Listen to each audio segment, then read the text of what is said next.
ముఖ్యంగా జాగృతి పోరాట యోధులకు, యూపీఎఫ్ సైన్యానికి, ఎందుకంటే కవితక్క ఎక్కడ అడుగు పెడితే అక్కడ ఎవరు కనిపిస్తలేరు, అంత మా వాళ్ళే కనిపిస్తారు. యూట్యూబర్లకి అందరికీ మంచి మంచి తంబనేల్స్, సబ్బండుల సల్లకుండ, అండదండగా నిలిచే ఐరేనికుండ, ఆరవెల్లి గోత్రాన్న కొలిచే కూరాటికుండ మా కవితమ్మకు 10,000 పబ్బతి. ఇప్పుడు రాష్ట్రంలో అందరూ బీసీ సంఘాలు ఏం చేస్తారంటే రైళ్ళు పట్టుకొని ఢిల్లీకి పోతురు, కానీ మా కవితకు ఆధ్వర్యంలో ఢిల్లీకి యుద్ధ ట్యాంకులు వస్తాయి, ఢిల్లీకి యుద్ధ ట్యాంకులు వస్తాయి యూపీఎఫ్ ఆధ్వర్యంలో. ఇలాక అక్క సుమిత్రానంద్ గారు మాట్లాడుతూ తెలంగాణ సాంస్కృతికోద్యమ సేనాని అని అన్నది. నాకు తెలిసి ఆమె ఆ ఉద్యమం మొదలుపెట్టినప్పుడు నాకు ఇంకా ముక్కుల చిమిడి గారుతుంటుంది.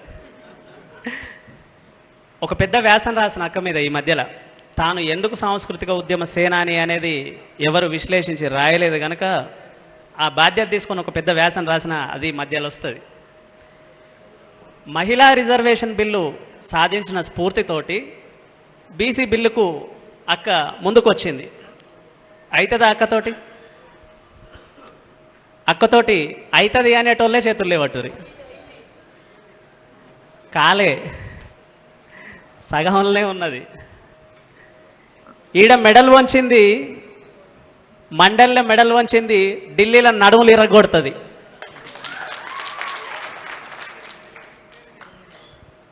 అయితే ఎలక్షన్లు వచ్చినప్పుడల్లా పెద్ద పెద్ద స్ట్రాటజిస్టులను దింపుతుంటారు,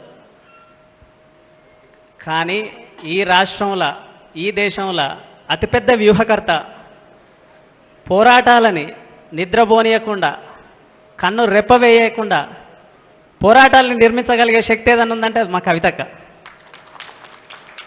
ఈ దేశంలో 2 రాష్ట్రాలు నిత్యం నిప్పు కనికల్లాగా బగబగ బగబగ బగబగ మండుతుంటాయి. ఒకటి పంజాబు, రెండవది గట్టిగా ఆ తెలంగాణలో అగ్గిపుట్టించే శక్తి ఎవరికి ఉంది? గట్టిగా ఉందా? మరి కవితక్క అడుగులో మనం అడుగై నడవాల్సిన బాధ్యత మనందరికి ఉన్నది. నడుద్దామా? అన్నమని బయటకు పోదాం. కవితక్కెమ్మటి కామారెడ్డి ప్రజలు ఎందుకు నడవాలంటే మన భుజం మీద తుపాకీ పెట్టి మనల్నే కాల్పించారు. సిద్ధరామయ్యని తీసుకొచ్చి మీ బీసీ బిడ్డతోటి మీ బీసీ డిక్లరేషన్ ఇప్పిస్తున్నాం అని చెప్పేసి మన భుజం మీద పెట్టి మనల్నే కాల్చారు. కాల్చినప్పుడు ఆమెకి ఏమవసరం? చాలామంది వ్యతిరేకిస్తారు కవితక్కను. నువ్వు మా ఎమ్మెల్యే సీట్లు ఓడుతున్నావు, మా సీట్లన్నీ, మా సిట్టింగ్ సీట్లన్నీ పోతాయి ఎట్లక్క అని అంటున్నారు. అయినా అతిపెద్ద త్యాగం చేసి పోరాడుతూ బీసీల కోసం తను గాజుల గంపనెత్తుకున్నట్టు బీసీలందరినీ సంకనెత్తుకున్నది. అసెంబ్లీలో బిల్లు ప్రవేశపెట్టింది గవర్నమెంటు. అక్క అడుగుతుంటే నాకు చెమటలు పడుతున్నాయి మండల్లో. మీరెవరైనా విన్నారో లేదో కానీ అక్క ప్రసంగం అక్షరం విన్నోని నేను ఒక్కనే. ఎందుకంటే ఎంత ఓపికగా మీరందరూ కొట్టేటోళ్ళని చూసుంటారు, తన్నేటోళ్ళని చూసుంటారు, కానీ అక్క ఎట్లా కొట్టిందంటే ఒక్కొక్కరిని దస్తీల చెప్పు పెట్టి కొట్టింది.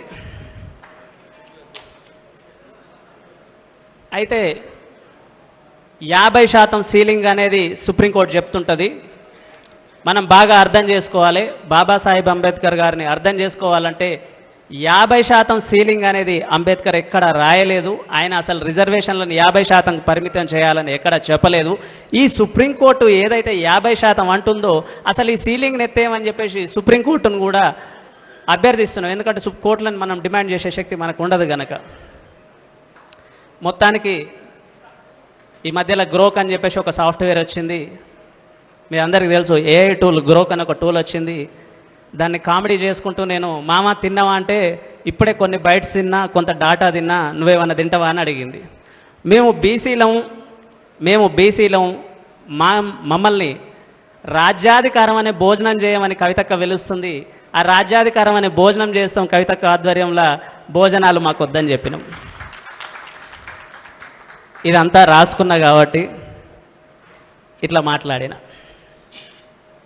అయితే 1 నిమిషంలో అయిపోగొడతా. 1 నిమిషం అంటే 59 సెకండ్లు, 60 సెకండ్లు కాదు. కవితక్క ఆధ్వర్యంలో మనం ఎందరం ఎందుకు పనిచేయాలి? ఎవరన్నా ఒక్క వాక్యంలో చెప్తారా?